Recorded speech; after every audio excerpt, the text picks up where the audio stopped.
لە بیرەوەری ماڵئاواییکردنی سەرۆک مامجەلالدا کە لە ڕۆژێکی وەک ئەمڕۆدا ماڵئاوایی لێ کردوین. بە پێویستی دەزانین لەم ڕۆژەدا هەڵوەستە بکەین بەو پێی کە لەو چوارچێوەیەدا گەورەترین سمبولی ئاشتی و برایەتی و پێکەوە ژیان لە عێراق و کوردستان کۆچی دوایی کردووە کە ئەویش سەرۆک مامجەلالە.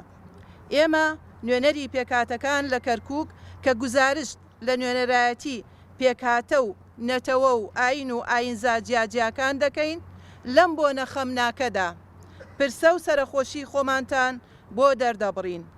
لە هەمان کاتیشدا ئەم ڕاستیە دووپات دەکەینەوە کە سەرۆک مامجەلال لە هەموو سەردەم و قۆناغەکانی ژیاندا شێلگیرانە بەرگری لە مافی هەموو پێکهاتەکانی عێراق و کوردستان کردووە بەبێ جیاوازی و پشتیوان و هاوکاری بەردەواممان بووە.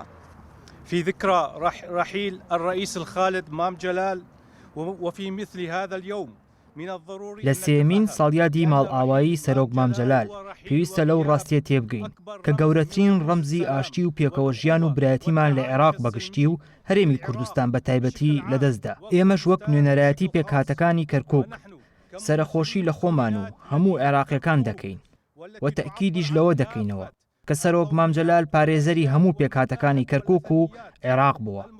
ئێستاش عێراق و هەرێمی کوردستان لە هەموو کات زیاتر پێویستیان بە سیاسەتە حەکیمەکانی سەرۆک مامجەلالە. لأن الرئيس الخالد مام جلال كان المدافع الحقيقي عن حقوق كافة مكونات مدينة كركوك